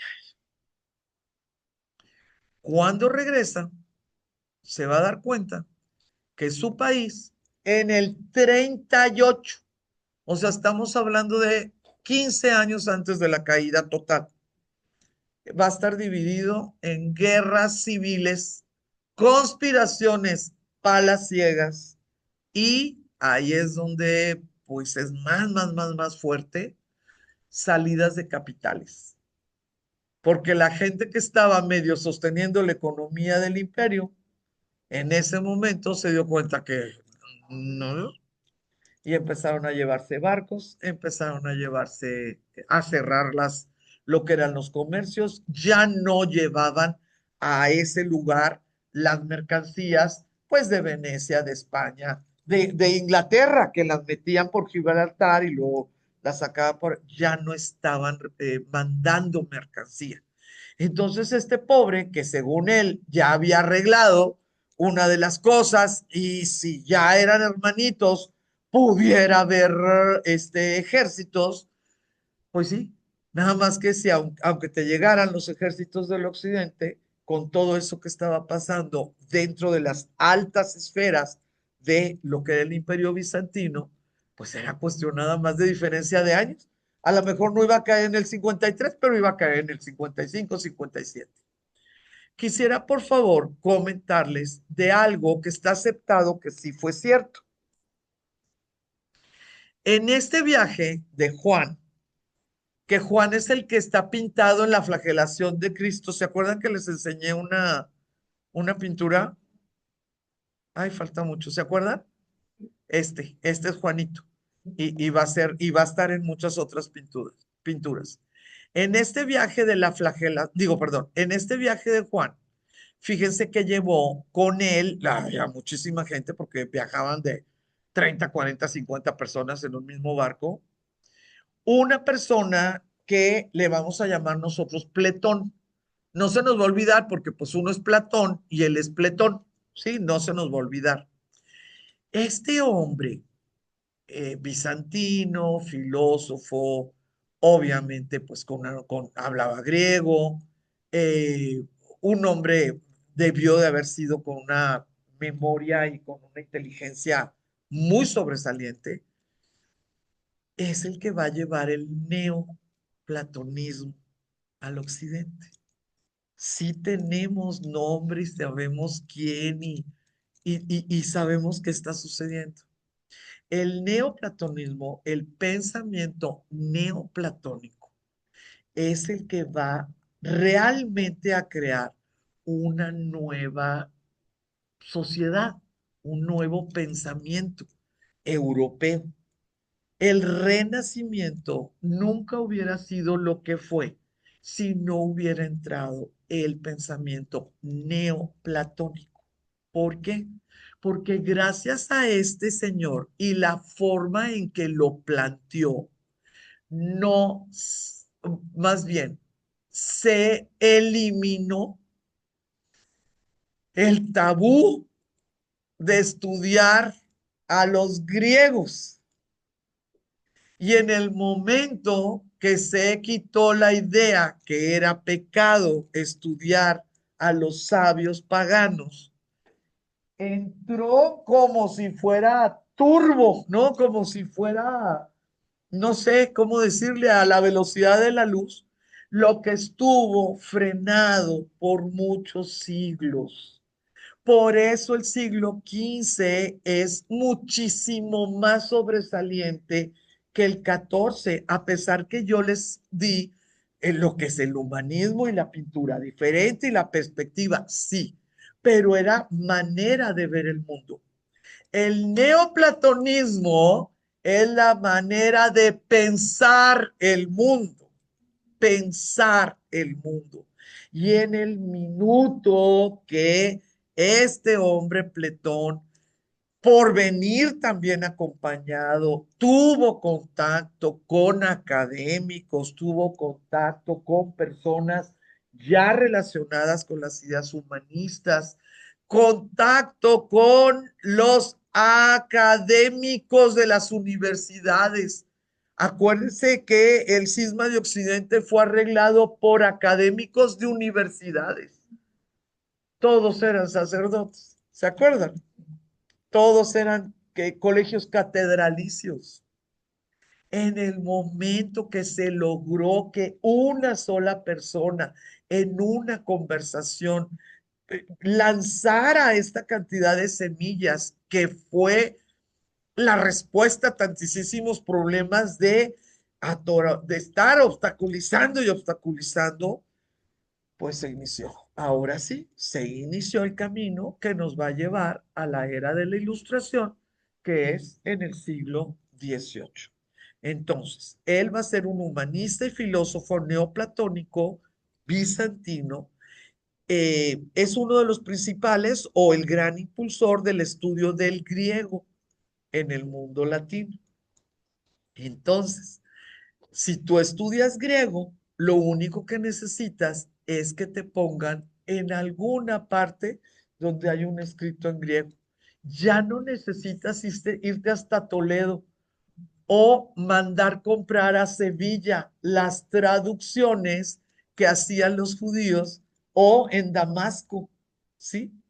Que estaban las traducciones al árabe o al hebreo de esas magníficas, pues imagínense, obras de la antigüedad griega. El griego empezó a estudiarse sin culpa gracias a la idea de que el neoplatonismo podía resolver muchísimas cuestiones o problemas teológicos que estaban enfrentando las figuras que realmente creían pues que el cristianismo era la verdad y no los sacerdotes, ¿no? El cristianismo como religión. Enseñó en Florencia.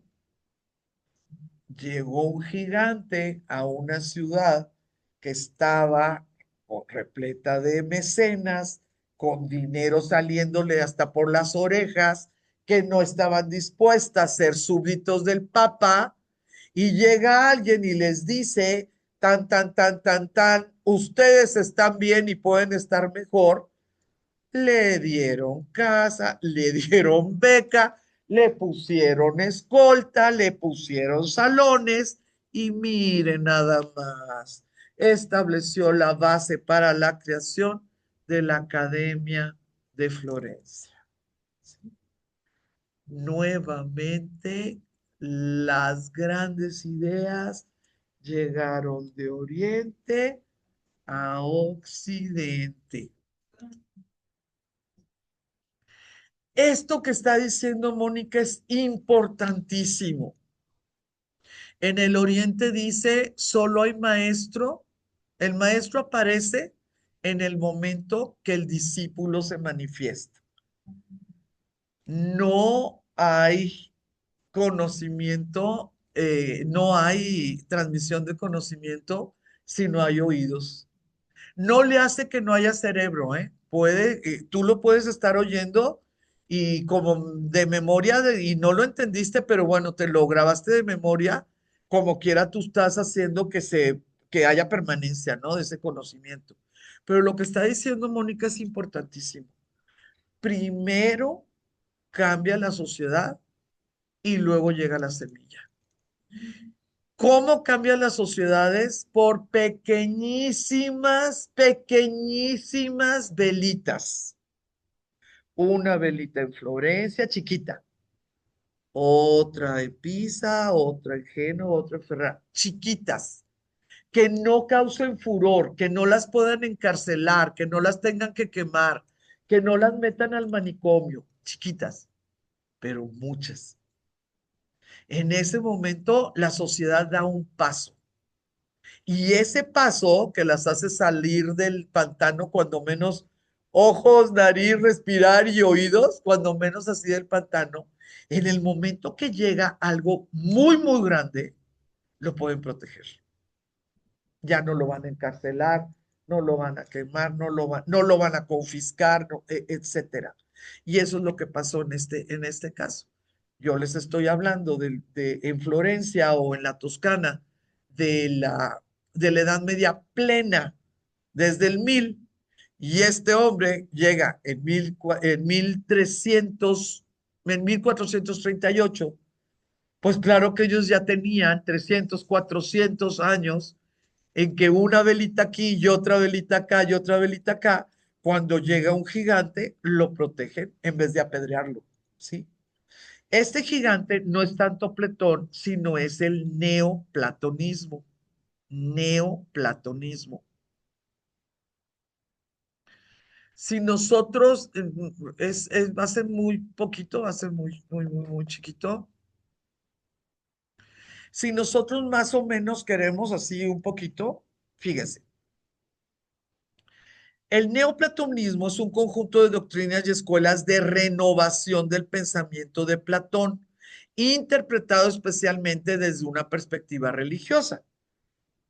Si no hubiera estado interpretado desde una perspectiva religiosa, sí hubieran quemado a Platón, ¿no? Porque no va a llegar un filósofo a decirte cómo pensar en un mundo donde no se pensaba más que en términos religiosos. Esta es una de las primeras situaciones maravillosas por las cuales pudo entrar pues al menos la palabra, ¿verdad? Y luego ya se estuvo desarrollando.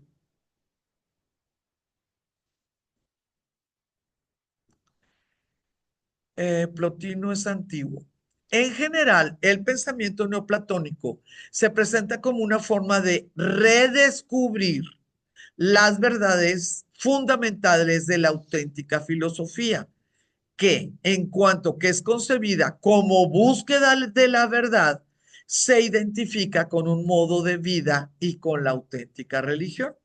Entonces ellos no andaban agarrando brujería de filosofía atea, o lo peor, si era griega era politeísta, ¿verdad? Entonces, no, no, no, vamos a ponernos, vamos a tranquilizarnos. Fíjense, el camino de este descubrimiento se efectúa a través de un proceso de introspección en el que se interpreta la teoría platónica de las ideas y la idea de bien desde una perspectiva religiosa. Siguiendo los pasos de los platónicos de la Academia de Media, los neoplatónicos identificaron el bien o lo uno con Dios. Entonces, nos tardamos un año en estudiar neoplatonismo.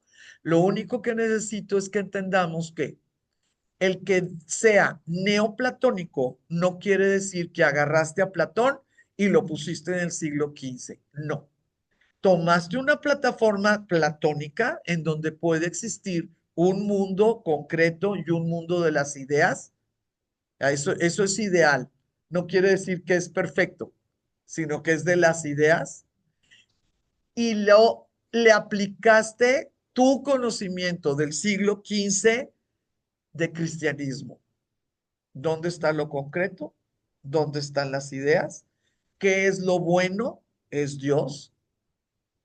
Lo bueno es ideal. ¿Qué es lo malo? Siguen ellos pensando en el pecado y en el demonio. No, no, no es tan fácil cambiar. Aquí es concreto, es cuerpo, y se hicieron cosas maravillosas. ¿Nosotros los humanos tenemos límite? No. Y claro que en Florencia se iban y hacían escondidas, vestidos de griegos, la celebración del cumpleaños de Platón. Y luego ahí los andaban persiguiendo y cazando para, para castigarlos. No tenemos límite, es cierto.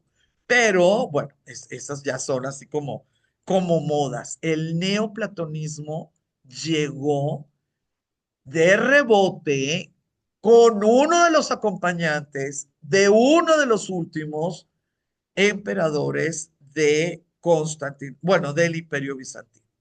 Ahora, ¿qué tan mal les va a ir? Pues les va a ir muy mal, porque cada vez que llegaban a algo, se nos moría alguien. Llegaron a algo con Martín Quinto, que es el primero después del cisma de Occidente, sí, pero se nos murió. Luego le siguieron las cosas y que si estaba uno de regente, porque el otro estaba en Europa, lo que quieras, no estuvieron a la altura de las exigencias. Mientras se arreglaba un poquito acá en Occidente, pues los turcos les ponían más trabas o ultimátums y no se avanzaba y en las negociaciones. Y ya estamos en 1442. ¿Va a haber buenas intenciones del occidente? Sí, pero nosotras que estudiamos historia, ¿qué era el occidente? El occidente era un picadillo. Entonces, si los venecianos querían ayudar, pues no era el occidente, pues eran venecianos. Iban los venecianos y quemaban uno o dos barcos turcos, porque pues ¿cuántos venecianos les gusta, muchachas? Y otra vez el sultán mandaba apretar más a Constantinopla, porque los venecianos les habían hecho quién sabe qué, a quienes quién sabe qué, ¿dónde son esto? Que los, salud, que llegaron los 20,000, los húngaros, peor tantito, se enojaron, se le murió uno, los turcos sí supieron que avanzaron, más apretamos. Entonces las cosas pues estaban que ardía.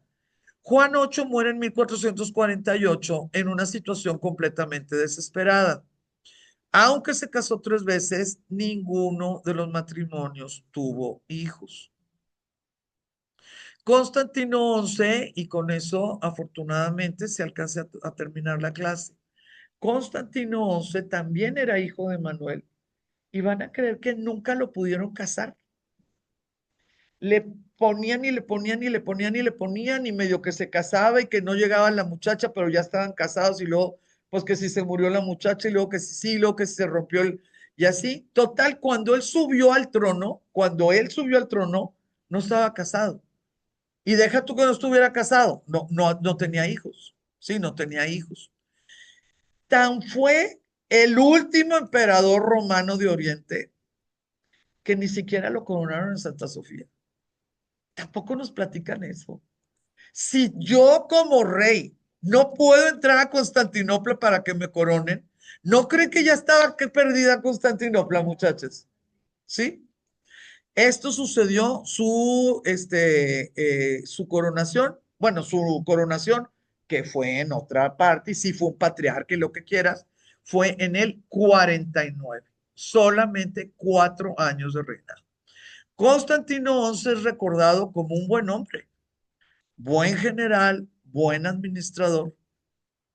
Él tenía 40 y tantos años, o sea, la gente lo conocía, fue regente de sus hermanos, hizo lo que tenía que hacer, nada más que a él le toca que se termina Constantinopla, que duró del 11 de mayo de 330 hasta el 23 de mayo de 1453.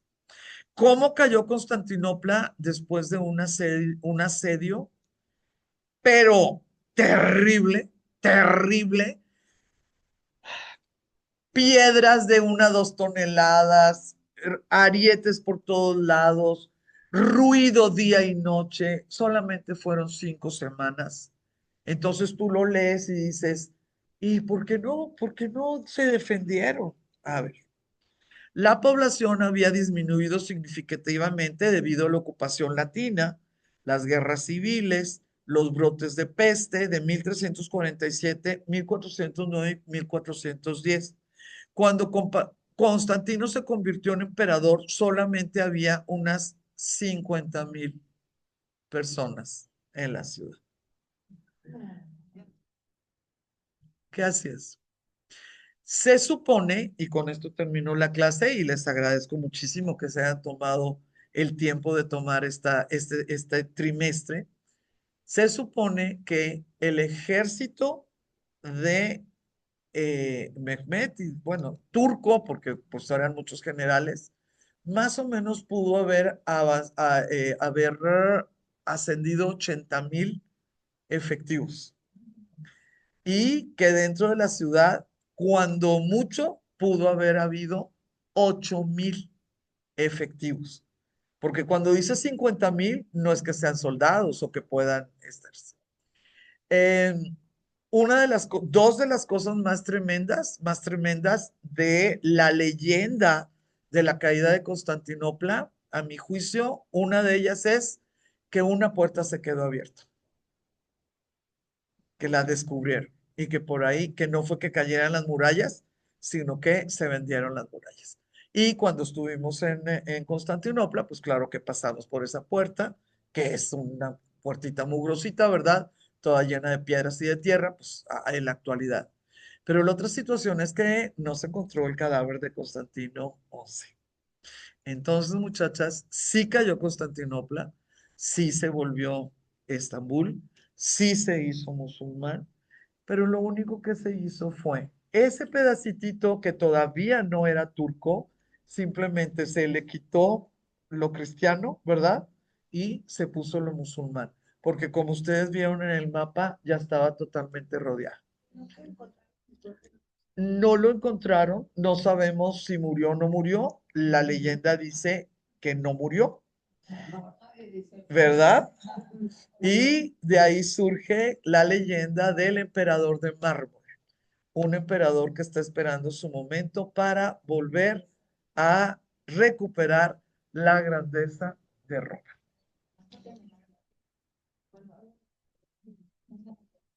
La universal, ellos le decían la universal a la católica. Sí, claro,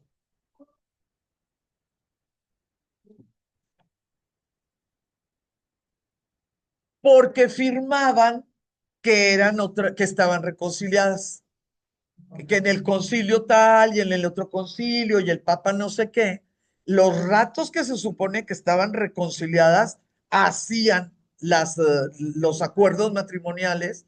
Entonces las muchachas de acá pues se iban a una iglesia hermana y no pasaba nada. Sí, buena pregunta, buena pregunta. Pues un beso a cada una de las que está por allá. Un beso, por supuesto, que a ustedes, qué cosa tan maravillosa.